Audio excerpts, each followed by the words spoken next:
द्वितीय रुद्र संहिता के द्वितीय सती खंड में 21वां अध्याय। कैलाश पर्वत पर भगवान शिव एवं सती की मधुर लीलाएं। नारद जी बोले, हे तात, हे अनघ, आप सर्वज्ञ की ही बात ठीक है। आपके द्वारा मैंने शिवाशिव के अत्यंत अद्भुत एवं कल्याणकारी चरित्र को सुना। समस्त मोहों को दूर करने वाले परम ज्ञान संपन्न मंगलायन तथा उत्तम विवाह कर्म का वर्णन भी अच्छी प्रकार से सुना। हे महाप्राज्ञ, फिर भी शिवजी एवं सती के अत्यंत मनोहर एवं उत्तम चरित्र को सुनने की प्रबल इच्छा है। अतः आप मुझ पर दया करके पुनः उसका वर्णन कीजिए। ब्रह्मा जी बोले, हे मुने, आपकी इच्छा परम दयावान शिवजी की लीला सुनने में लगी हुई है। ये तो परम सौभाग्य की बात है। हे सौम्य, जो आपने मुझे शिवजी की लीला का वर्णन करने के लिए बार बार प्रेरित किया है।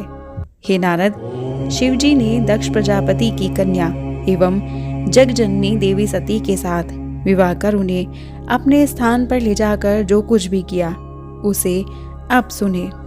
हे देवर्षि, दक्ष से विदा होने के बाद महादेव जी गणों सहित अपने आनंददायक स्थान पर जाकर बड़ी प्रसन्नता के साथ अपने परम प्रिय वाहन नंदीश्वर से उतरे। हे देवर्षि, इस प्रकार सांसारिक लीला करने में प्रवीण सतीपति सदाशिव यथा योग्य अपने स्थान में प्रवेश कर अत्यंत हर्षित हुए। इन महादेव जी ने सती को प्राप्त कर लेने के उपरांत अपने नंदी आदि समस्त गणों को पर्वत की कंदरा से बाहर भेज दिया। विदा करते हुए उन नंदीश्वर आदि समस्त गणों से करुणा सागर शिवजी लौकिक रीति का अनुसरण करते हुए मधुर वचनों से कहने लगे। महेश बोले, हे गणों, जिस समय मैं आप लोगों का स्मरण करूं तब आप लोग मेरे स्मरण का आदर करते हुए शीघ्र मेरे पास चले आइए। शिवजी के ऐसा कहने पर महावेगवान महावीर नंदी आदि वे सभी गण अपने अपने स्थान को चले गए। उन गणों के चले जाने के अनंतर परम कौतुकी शिवजी बड़ी प्रसन्नता पूर्वक एकांत में सती के साथ विहार करने लगे। शिवजी कभी वनों में तोड़ कर लाए हुए पुष्पों की मनोहर माला बनाकर सती के हार स्थान अर्थात हृदय में पहनाते थे। कभी कभी जब देवी सती अपना मुख दर्पण में देख रही होती थी, उस समय शिवजी भी सती के पीछे जाकर अपना मुख देखने लगते थे। वे कभी सती के कुंडलों को बार बार पकड़कर हिलाने लगते थे, उन्हें सती के कानों में पहनाते और फिर निकालने लगते। कभी वे भगवान शंकर स्वभावतः लाल वर्ण वाले सती के चरणों को दैदीप्यमान लाक्षा रस से रंग कर अत्यधिक राग युक्त कर देते थे। सती का मुखावलोकन करने के उद्देश्य से जो बात दूसरों के समक्ष भी कही जा सकती थी उसे सती के कानों में कहते थे। वे कभी घर से दूर नहीं जाते थे, यदि दूर जाते तो भी शीघ्रता से वापस आ जाते थे और किसी बात को सोचती हुई सती के नेत्रों को पीछे से आकर अपने हाथों से बंद कर लेते थे। कभी वे अपनी माया से छिपकर वहीं जाकर सती का आलिंगन करते तो वे भयभीत होकर अत्यंत चकित होते हुए व्याकुल हो जाती थी।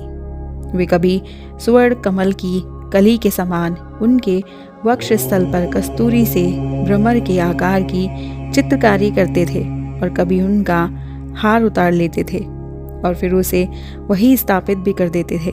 कभी सती के अंग में बाजूबंद, कंकड़ तथा अंगूठी बार बार निकालकर उसे पुनः उसी स्थान पर पहना दिया करते थे। ये तुम्हारे ही समान समान रूप वाली तुम्हारी कलिका नाम की सखी आ रही है। शिवजी द्वारा इस प्रकार के वचनों को सुनकर जब सती उस सखी को देखने के लिए चलती तो शिवजी उनका स्पर्श करने लगते। कभी प्रमथाधिपति शिव काम के उन्माद से व्यग्र होकर अपनी प्रिया के साथ काम के लिए परिहास करने लगते थे। कभी शंकर जी कमल पुष्पों तथा अन्य मनोहर पुष्पों को लाकर बड़े प्रेम से उनका आभूषण बनाकर सती के अंगों में पहनाते थे। इस प्रकार भक्तवत्सल महेश्वर समस्त रमणीय वन कुंजों में सती के साथ विहार करने लगे। देवी सती के बिना शिव जी कहीं भी नहीं जाती थी। न बैठते थे और न ही किसी प्रकार की चेष्टा ही करते थे। सती के बिना उन्हें क्षण मात्र भी चैन नहीं पड़ता था। इस प्रकार कैलाश पर्वत के प्रत्येक वन कुंज में बहुत समय तक विहार करने के पश्चात वे पुनः हिमालय के शिखर पर गए और उन्होंने अपनी इच्छा से कामदेव का स्मरण किया। जिस समय काम उनके आश्रम में प्रविष्ट हुआ, उनके साथ ही वसंत ने भी शिवजी के अभिप्राय को जानकर अपना प्रभाव प्रकट किया। उस पर्वत के सभी वृक्ष तथा लताएं पुष्प से आच्छादित हो उठी और जल खिले कमलों से तथा कमल भ्रमरों से युक्त हो गए। उस समय उत्तम ऋतु वसंत के प्रविष्ट होते ही सुगंधित पुष्पों की गंध से समन्वित आनंददायक तथा सुगंधि से युक्त मलय पवन बहने लगी। संध्याकालीन अरुण चंद्रमा के सदृश पलाश शोभायमान होने लगे। सभी वृक्ष काम के अस्त्र के समान सुंदर पुष्पों से अलंकृत हो गए। तड़ागों में कमल पुष्प खिल उठे। अनुकूल वायु संसार के मनुष्य को मोहित करने हेतु उद्यत दिखाई पड़ने लगी।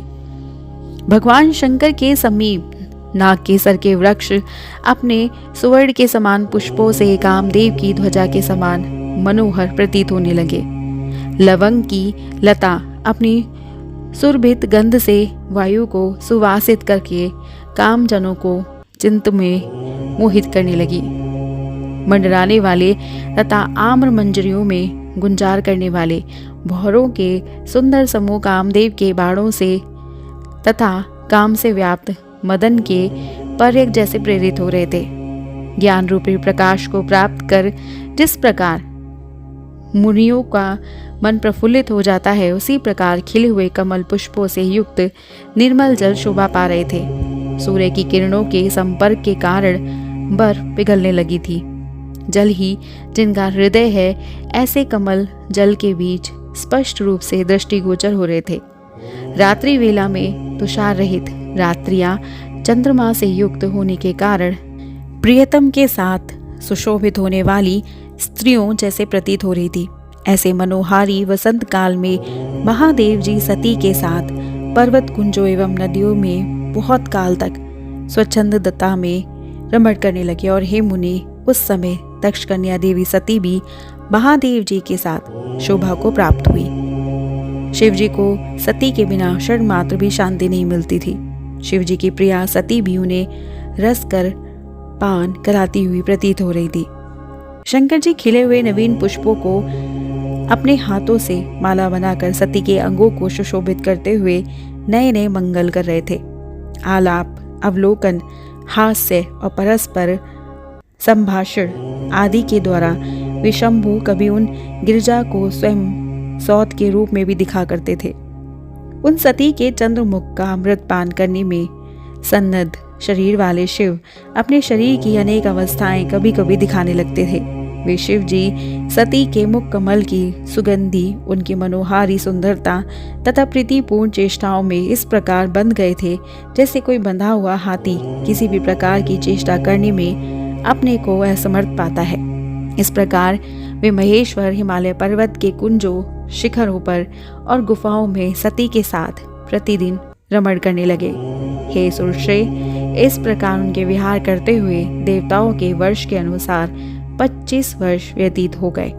इस प्रकार श्री शिव महापुराण के अंतर्गत द्वितीय रुद्र संहिता के द्वितीय सती खंड में सती शिव की क्रीड़ा वर्णन नामक 21वां अध्याय पूर्ण हुआ और हमारा अगला अध्याय है सती और शिव का विहार वर्णन नामक 22वां अध्याय। और इसे जानने के लिए सब्सक्राइब कीजिएगा हमारा YouTube channel voice of tales को और हमारी वीडियो को लाइक, शेयर, सब्सक्राइब ज़रूर करिएगा। हर हर महादेव।